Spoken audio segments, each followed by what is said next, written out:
جاتے ہوں گے نا قبرستان میں، کیا دعا پڑھنے کا قبرستان میں جاؤ تو؟ السلام علیکم یا اہل القبور یغفر اللہ لنا ولکم، پھر وانتم سلفنا ونحن بالاسر۔ ہمارے نبی نے ایسی دعا بتائی کہ قبرستان جانے سے پہلے موت کو یاد کر۔ ہم کیا کہتے ہیں؟ السلام علیکم یا اہل القبور یغفر اللہ لنا ولکم وانتم سلفنا ونحن بالاسر۔ یعنی ہم جب قبرستان جاتے ہیں تو دایاں پاؤں اندر رکھنے کا، السلام علیکم اے قبر میں آرام کرنے والوں، اللہ تم کو بھی معاف کرے، ہم کو بھی معاف کرے۔ پھر کیا جملہ؟ انتم سلفنا، تم پہلے آ گئے ہو، ونحن بالاسر، بہت جلدی ہم بھی آنے والے ہیں۔ تو میرے دوستو یہ دعا نہیں بتاتی ہے کہ ہو سکتا ہے کہ کچھ گھنٹوں میں، کچھ دنوں میں، کچھ مہینوں میں، کچھ سالوں میں ہم کو جانا تو ہے، اس سے کوئی روکنے والا۔ اس لیے میرے پیاروں، کون کون تیار ہے دو کام کے لیے، جس میں سب سے پہلا کام توبہ، اللہ سے معافی مانگ لو۔ کون کون تیار ہے؟ سچی پکی توبہ، اللہ گناہ نہیں کروں گا۔ بتاؤ، ہاتھ اوپر کر کے بتاؤ کون کون سچی پکی توبہ، اللہ گناہ نہیں کروں گا۔ اور سچی پکی توبہ بتاؤں کیسی ہوتی؟ سچی سننا ہے سچی پکی توبہ؟ ایک اللہ کے ولی، آپ نے شاید نام سنا ہوگا، حضرت فضیل۔ کیا نام؟ فضیل بن عیاض، پورا نام ہے فضیل بن، یہ پہلے وہ تھے، آج کے زمانے میں بولتے ہیں نا گینگسٹر، یعنی بہت بڑے گروہ کے ڈاکوؤں کے سردار۔ کون؟ حضرت فضیل۔ یہ حضرت فضیل اتنے زبردست ڈاکوؤں کے سردار تھے، یہ کہیں بھی جاتے تھے، کوئی سنتا تھا نا کہ فضیل آئے ہیں، بڑے سے بڑے مالدار اپنا مال ان کے قدم پہ رکھ کے بھاگتے تھے۔ اتنا رعب اور دبدبا، بولو کن کا تھا؟ حضرت فضیل۔ اور ایک رات کیا ہوا؟ وہی ناچ گانا چل رہا ہے جیسا ان کے یہاں ہوتا ہے، ناچ گانا، کوئی گانے والی گا رہی، کوئی ناچنے والی ناچ رہی ہے۔ لیکن اللہ کو ہدایت دینا ہو تو اللہ کسی کو پوچھتے؟ اچانک ان کے کان میں آواز آئی۔ کیا آواز آئی؟ الم یان للذین آمنوا ان تخشع قلوبهم لذکر اللہ وما نزل من الحق۔ اچانک آواز ہے جس کا آسان ترجمہ، اے فضیل کب وقت آئے گا سدھرنے کا؟ کب اپنی زندگی میں موڑ بدلو گے؟ کب یہ گانا، ناچنا، بجانا، میوزک ختم کرو گے؟ کب ایک اللہ کے سامنے آؤ گے؟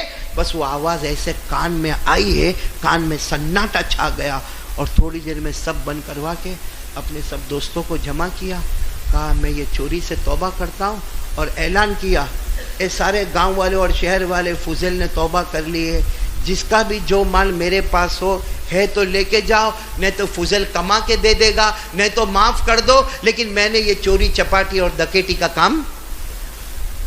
اب آئے جتنا مال تھا سب دیتے گئے، بولو مال ختم ہو گیا۔ ایک یہودی، بولو کون آیا؟ یہودی آئے، آ کر کہنے لگے کہ میرا بھی کچھ حصہ باقی ہے۔ وہ یہودی کا ایک باغ تھا، اور یہ فضیل جو ہے نا، فضیل اپنے دوستوں کو لے کر ان کے باغ میں جاتے، اور جتنے من چاہتے اتنے پھل کھاتے، اپنے دوستوں کو کھلاتے، اور یہ یہودی وہاں کونے میں کھڑا رہتا تھا۔ اس کی ہمت نہیں ہوتی تھی کہ فضیل یہ میرے باغ ہے، اس میں سے فروٹ مت کھانا، کہ معلوم تھا اگر فروٹ منع کروں گا تو یہ میرے کوئی دنیا سے ختم کر دے گا، کیونکہ وہ فضیل کا وہ رعب اور دبدبا تھا۔ تو یہودی آئے اور کہنے لگے آپ میرے باغ میں جاتے تھے، فروٹ کھاتے تھے، میری پرمیشن کے بغیر کھاتے تھے، دوستوں کو کھلاتے تھے، مجھے وہ فروٹ چاہیے۔ تو حضرت فضیل نے روتے روتے کہا غلطی میری ہے، میں کھایا ہوں، میں نے دوستوں کو کھلایا، گناہ ہوا ہے، تم بولو نا کتنا دینے کا، کتنا پیسہ دینے کا؟ اگر ابھی میرے پاس پیسہ نہیں ہے، لیکن میں کماؤں گا، دماؤں گا، محنت کروں گا، خون پسینے کی کمائی کروں گا، لیکن تمہارا ایک ایک پیسہ میں واپس کروں گا۔ تو یہودی نے کیا کہا؟ پیسہ نہیں چاہیے، وہ جو میرا فروٹ تمہارے پیٹ میں گیا وہ چاہیے۔ اب بتاؤ کوئی دے سکتا؟ تو حضرت فضیل رونے لگے کہ بھائی اللہ کے واسطے ایسا تو مت کر، یا تو میرے کو معاف کر دے، یا تو میرے کو معاف کر دے، یا تو کم سے کم پیسہ طے کر دے، میں وہ پیسہ دوں گا۔ یہودی نے کہا نہیں، معافی نہیں، جو فروٹ تمہارے پیٹ میں گیا وہ فروٹ مجھے چاہیے۔ تو حضرت فضیل نے کہا یہ تو نہیں ہو سکتا، تو کیا کام ہے؟ ایک کام کرو، معاف کر دوں گا۔ حضرت فضیل نے کہا بتاؤ نا کیا کام کرنا؟ کام بھی ایسا بتایا مورا والوں، کیا کام بتایا؟ یہ پہاڑ ادھر ہے، اس کو 10 قدم دور ڈال دو۔ بھائی ایک پہاڑ ادھر ہے، اس کو اٹھاؤ اور کہاں رکھ دو؟ 10 قدم دور۔ تو حضرت فضیل نے کہا کیسا کام دیتے ہو میرے کو؟ اے بتاؤ کوئی پہاڑ کو ہٹا سکتا؟ لیکن حضرت فضل نے کڑھالی لی اور کلاڑی لے کر گئے وہ پہاڑ کے پاس. 2 دن تک پتھر توڑتے گئے. کتنے دن تک؟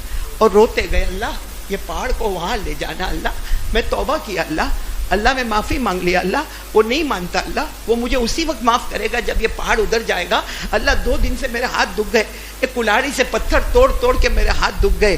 اچانک ایک ہوا چلی, پورا پہاڑ اٹھا اور وہ جگہ پر جا کے پہنچ گیا. بولو سبحان اللہ. یہ دوڑتے آیا, کہا سن وہ پہاڑ چلا گیا, اب تو معافی ہو گئی نا, اب تو اس نے کہا نہیں ابھی بھی معافی نہیں ہوئی تمہاری. تو کہا اب کیا کرنا؟ کہا میرے گھر چلو. وہ یہودی کہاں لے گئے؟ گھر لے. اب گھر کے کونے میں ایک بڑا ٹھیلا رکھا تھا. وہ جو ٹھیلا ہے اس میں وہ سونے کے ٹکڑے, بس خالی وہ وہاں سے اٹھاؤ اور یہاں لے کر آؤ, بس وہاں سے اٹھا. کہا اتنے کام کے لیے میرے کو اپنے گھر تک لے کر آئے؟ کہا ہاں بھائی میرے کو تم کو معافی کروانی ہے تو وہ ٹھیلا اٹھاؤ اور یہاں لے کر آؤ. اور وہ حضرت فضیل گئے اور وہ ٹھیلے کو ایسے یوں اٹھایا, اپنے کندھے پہ رکھا اور لا کر ان کے قدموں میں رکھا. لو, کہا کھولو. کھولا تو اس میں سونے کے بڑے بڑے کیا تھے؟ ٹکڑے رکھے ہوئے تھے. اب فضیل نے پوچھا اب ہو گئی معافی؟ پہاڑ بھی ہٹا دیا, وہ سونے کا ٹھیلا بھی لے کے آیا, اب معافی ہو گئی؟ سننا کیا جواب دیا. کہا اب معافی نہیں ہوئی, اب مجھے تمہارے ہاتھ پر ایمان قبول کروا لو, میں یہودی ہوں, میں تمہارے ہاتھ پر ایمان قبول کرنا. حضرت فضیل نے کہا میں بہت گنہگار آدمی, بہت گنہگار, پوری زندگی ڈاکو بن کے رہا, پوری زندگی چوری چپاٹی کرتا رہا, کسی اچھے اللہ کے ولی کے ہاتھ پر ایمان قبول کرنا. اس نے کہا نہیں. سننا یہودی کا جواب سننا. کہا میں نے تورات میں پڑھا ہے آخری نبی آئیں گے اور ان کا امتی مرد ہو یا عورت اگر سچی توبہ کرے اللہ ان کے حکم سے پہاڑوں کو ہلائے گا اور وہ مٹی پر ہاتھ رکھیں گے اللہ اس کو سونا بنا دے گا. دیکھو تم نے پہاڑ کو بھی ہلا دیا اور یہ جو میں نے تمہارے پاس بورا اٹھایا اس میں سونا نہیں تھا, اس میں مٹی تھا, تم نے ہاتھ رکھا اللہ نے اس کو سونا بنا دیا. میرے دوستو وہ یہودی روئے اور حضرت فضیل روئے اور کہا صحیح, اللہ کی بات صحیح ہے, جو سچی توبہ کرتا ہے نا پھر مانگتا ہے نا اللہ ناممکن کو بھی ممکن بنا دیتا ہے. تو ہم سب توبہ کریں گے انشاءاللہ, کیونکہ روزی میں بہت پریشانی ہے. بولو ہے کہ نہیں پریشانی؟ کاروبار, کوئی بیوی کی لائن سے پریشان, کوئی بچوں سے پریشان, کوئی سماج سے پریشان, کوئی سوسائٹی سے پریشان, کوئی حالات سے پریشان, کوئی اپنے جان اور مال آبرو سے پریشان. کوئی میرے دوستوں ڈرنا نہیں ہے, راستہ ایک ہی ہے اور وہ راستہ ایک بار اللہ کو راضی کر لو. اتنا رو اللہ کے سامنے رو کر کہو کہ اللہ بہت گنہگار, اللہ سر سے لے کر پاؤں تک گنہگار. ایک بار ایسا رو, اللہ کہتے میں نے معاف کیا, پھر تمہارے ہاتھوں سے اللہ ناممکن کو بھی ممکن بنائے گا انشاءاللہ. بولو کرو گے انشاءاللہ؟ کون کون تیار ہے یہ کام کے لیے؟ توبہ کریں گے, بہت گنہگار ہے بھائی, کریں گے نا توبہ کریں گے نا انشاءاللہ. اور دوسرا کام جو اس سے پہلے بھی کہا تھا, نماز کی پابندی. میرے پیارو مت چھوڑو, نماز مت چھوڑو. بہت فجر کی نماز ایسے اڑاتے. سچ بتاؤ جب ہم فجر کی نماز میں نہیں آتے ہوں گے, مدینے میں ہمارے نبی پر کیا گزرتی ہوگی؟ آپ کو معلوم ہے, شاید آپ نے نہیں سنا ہوگا, یہ علماء کو معلوم ہے, ہر پیر اور ہر جمعرات ہمارا نامہ عمل مدینے جاتا ہے, ہمارے نبی کے سامنے کھولا جاتا ہے, نامہ عمل کھولا جاتا ہے اور ہمارے نبی پڑھتے.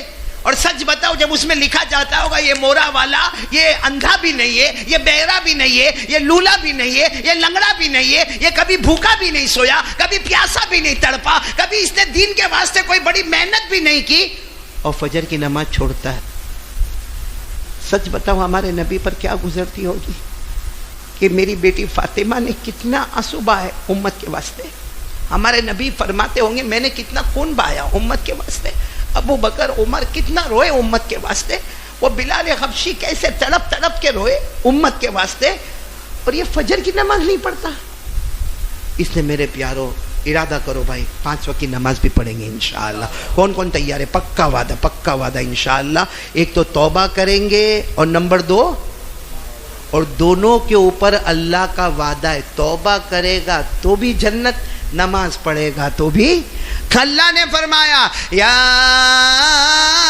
ایھا الذین آمنوا توبوا الی اللہ توبۃ نصوحا عسى ربكم أن وَيُكَفِّرْ عَنْكُمْ سَيِّئَاتِكُمْ وَيُدْخِلَكُمْ جَنَّاتٍ تَجْرِي مِنْ تَحْتِهَا الْأَنْهَارُ۔ اللہ تبارک و تعالیٰ فرماتے ایمان والے مرد اور عورتیں اللہ کے سامنے سچی توبہ کرو، اللہ فرماتے میرا بندہ توبہ کرتا جائے گا، گناہوں کو معاف کرتا جاؤں گا اور جنت کے فیصلے کرتا جاؤں گا۔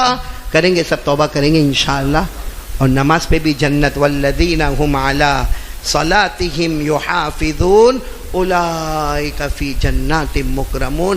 ہاں اللہ نے فرمایا 5 وقت نماز کی پابندی کرے گا بغیر حساب کتاب کے جنت میں جائے گا۔